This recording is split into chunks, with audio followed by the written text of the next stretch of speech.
Bonjour à tous, j'espère que vous allez bien. Bienvenue dans cette nouvelle vidéo dans laquelle je vais vous parler de mon parcours, de mon cursus. Je vais être très bref là-dessus. Je vais vous parler également du métier d'agent immobilier que je fais actuellement.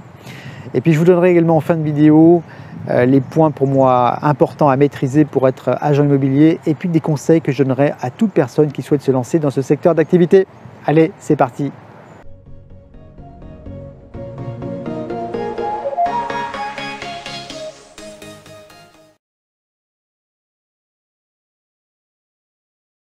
Alors mon parcours, écoutez, moi je suis né il y a 50 ans à Dijon, ville dans laquelle j'ai fait toute ma scolarité en tant qu'étudiant également, donc j'ai fait des études supérieures. J'ai eu des difficultés à trouver ma voie pour tout vous dire. Et puis finalement je me suis orienté dans le secteur de l'énologie et je dispose en effet d'un diplôme d'énologue. Voilà. Et grâce à ce diplôme, j'ai pu rapidement trouver du travail, donc dans différentes entreprises en France et à l'étranger. Et puis mon dernier poste significatif, c'est celui de commercial export que j'ai occupé pendant près de 16 ans dans une entreprise internationale. Donc dans le secteur des boissons fermentées toujours. J'étais responsable export sur le secteur méditerranéen. Ce qui m'a fait changer de métier, c'est une prise de conscience en fait. C'est le fait d'arriver à un âge où on se dit mais finalement pourquoi est-ce que tu te lèves le matin?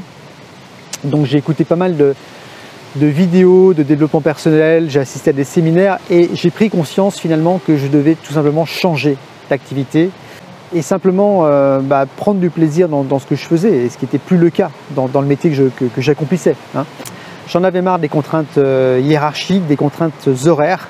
Je voulais retrouver une certaine autonomie, une certaine indépendance, tout en gagnant aussi ma vie. Donc du coup, voilà, j'ai réfléchi à ce secteur de l'immobilier. Et dans le même temps, j'ai également fait l'acquisition de ma résidence principale, également d'un logement locatif. Ce qui fait que j'ai été amené à rencontrer des agents immobiliers. Et je pense que c'est eux aussi indirectement qui m'ont convaincu, persuadé de me lancer dans ce secteur d'activité.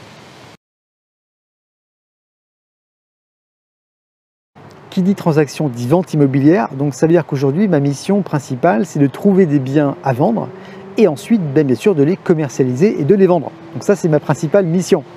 Alors qui dit bien immobilier à trouver, bon, il y a tout un tas d'astuces à mettre en place pour trouver des biens à la vente.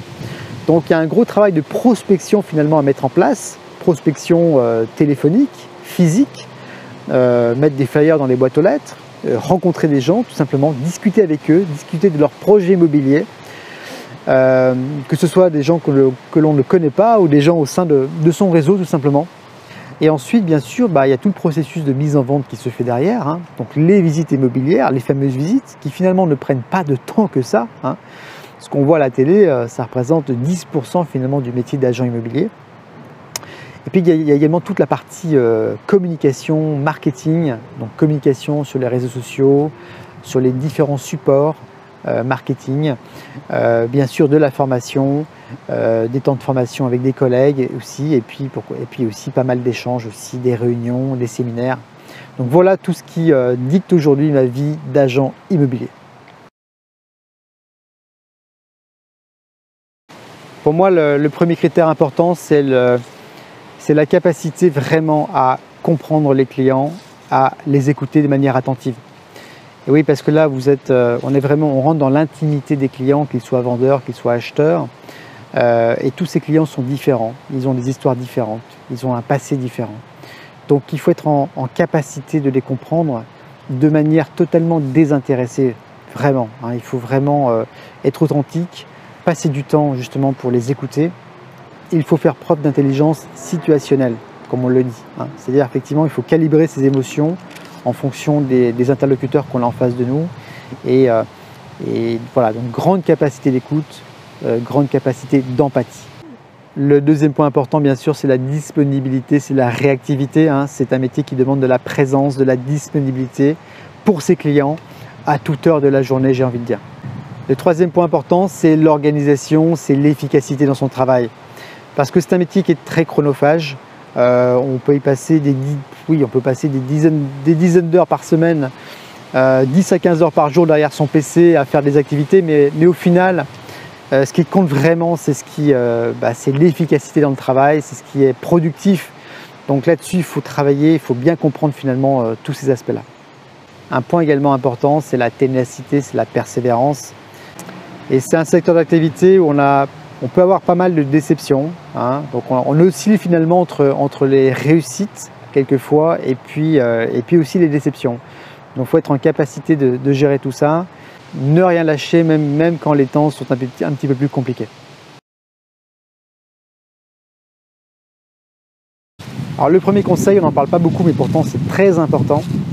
Il faut absolument que vous ayez un matelas de sécurité, un matelas financier de sécurité quand vous vous lancez dans ce secteur d'activité. Parce qu'il faut savoir que le temps de rentrer un bien, le temps de le vendre, le temps de signer l'acte authentique, en gros il va se dérouler 6 mois. Ça veut dire que les 6 premiers mois, eh bien, vous n'allez pas rentrer d'argent. Donc c'est pour ça qu'il faut prévoir un matelas de sécurité important pendant 6 mois, et je dirais que pendant un an, c'est encore mieux. Le deuxième conseil que je donnerais, c'est de vous former déjà, d'aller chercher l'information. Alors ça peut être sur internet hein, principalement. Moi j'ai beaucoup écouté de vidéos quand quand je me suis lancé dans ce métier. Écouter des vidéos d'agents immobiliers, et également de formateurs d'agents immobiliers. Hein. On voit pas mal de personnes sur internet qui donnent des conseils justement aux agents immobiliers. Ça vous permettra de rentrer dans l'intimité de ce métier, de comprendre finalement quels sont les tenants et les aboutissants de ce secteur d'activité. Et puis autre conseil, c'est de rencontrer physiquement les agents immobiliers, bien sûr, d'échanger avec eux, d'aller à la rencontre d'agents immobiliers dans les agences immobilières et peut-être, pourquoi pas, leur demander de faire un stage, de rester avec eux pendant 5 jours dans une agence immobilière pour vous confronter vraiment à la réalité de ce métier. Donc voilà pour ces conseils, voilà pour cette vidéo qui j'espère aura retenu toute votre attention.